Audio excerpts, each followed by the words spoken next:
Good evening, book lovers of the internet. Welcome back to my channel. So, I just got back home and I had a fantastic chicken shawarma wrap from Alwan Lebanese restaurant in Mosta, where I live in Malta. And in today's video, I am going to be reviewing Never Let Me Go by Kazuo Ishiguro. So, yeah, that chicken wrap was absolutely a banger, and I would recommend the restaurant quite a lot actually. It was fantastic on several occasions, but yeah, with Never Let Me Go, this is one of those books which started off as a book I had to read for university because I had to write about it in an exam, but I never really got around to finishing it, and then a couple of months later, I picked it up again and finished it for leisure, and I can't really complain. It has 280 pages, or slightly more, I think, and I rated it 4 out of 5 stars. So there will be some minor spoilers ahead.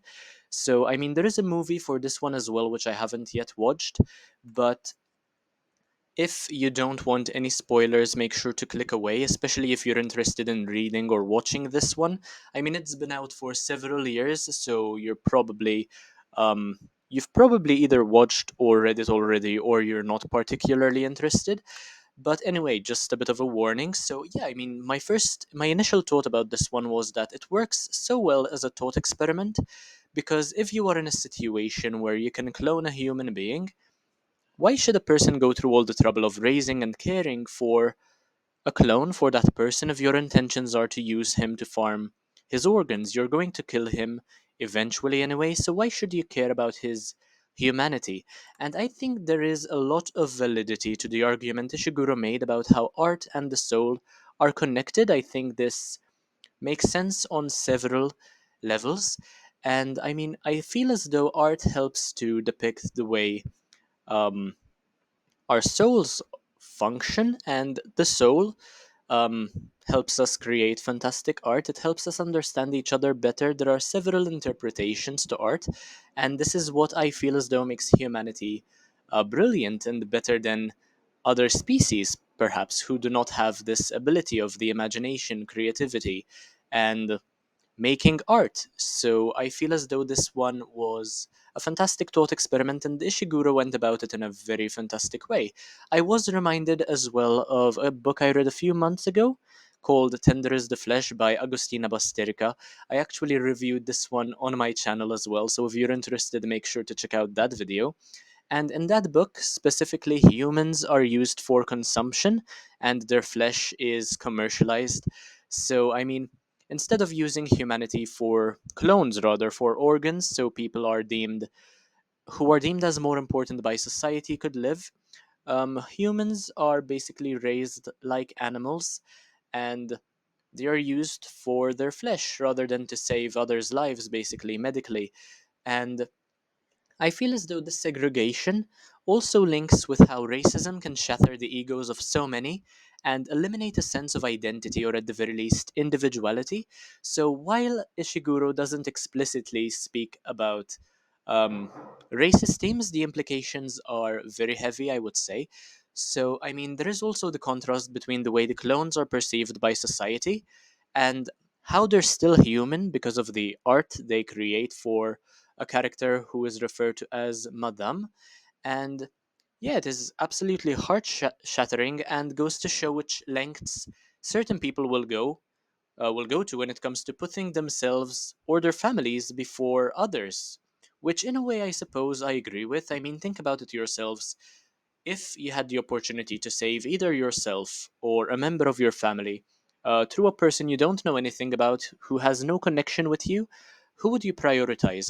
Logically, you would obviously um, be more aware of the people you love and yourself. I'm not sure if that would be considered egotistical, perhaps, but it makes sense to me, at least on both a logical and an emotional scale. So let me know what you think about this in the comment section. So, to tell you a bit about the story itself, it is told from a character's perspective. Her name is Kathy, and the readers are left in the dark about the purpose the clones are meant to serve for a very long time. So, I'm not sure if Kathy does this intentionally, since she went for a very long time without knowing the truth herself. therefore making her quite an unreliable narrator until the very last couple of chapters when things start to click for both Kathy and Tommy.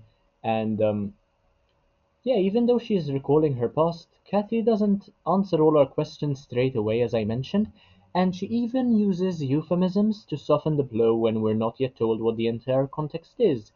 For instance, they completed is a phrase which refers to the death of donors, which are the clones, and when you think about it, they don't really have much of a choice but to give away their organs until their untimely demise.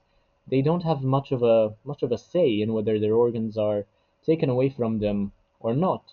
So it's written in a lovely way. I initially thought that this one was actually translated from the Japanese by somebody, but it turns out that Ishiguro is a British author, to my knowledge. Let me know if I'm wrong in the comment section. But yeah, that came as a bit of a surprise, but it is written in a lovely way.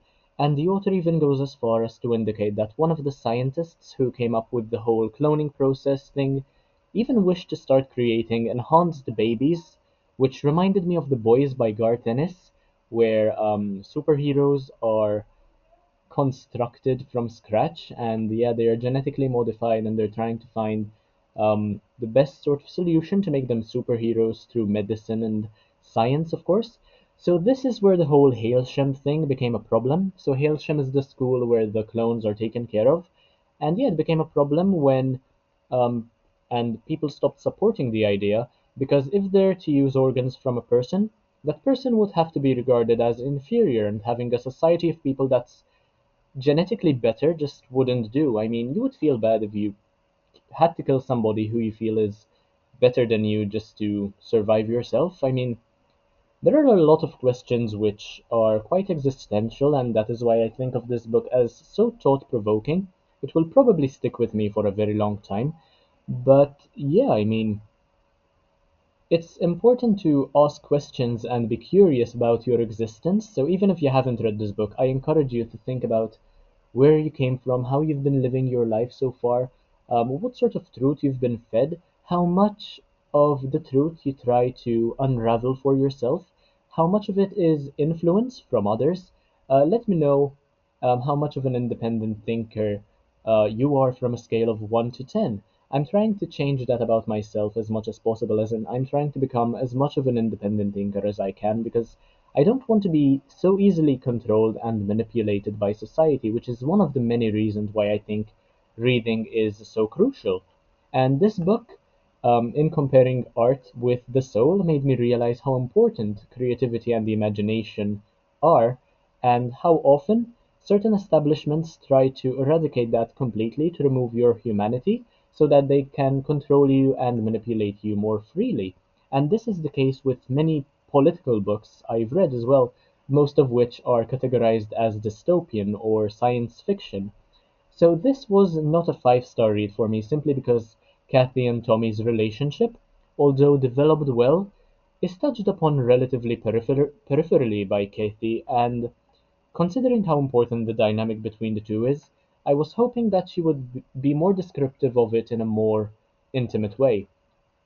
But yeah, I mean, that is all I had to say about Never Let Me Go by Kazuo Ishiguro. Let me know if you've read this yourself. And if you were a fan of Ishiguro's, let me know if there are any other books I should read by the guy. I do have a few in my collection, but this is the very first Ishiguro book I've ever completed. So yeah, I mean, let me know whether you agree with me or not in the comment section, whether I said anything you disliked. Make sure to like, comment, share, subscribe, check out the rest of my content because why shouldn't you? And I will see you in the next one, hopefully very, very soon. I'm soon done with the Percy Jackson video, by the way, so stay tuned.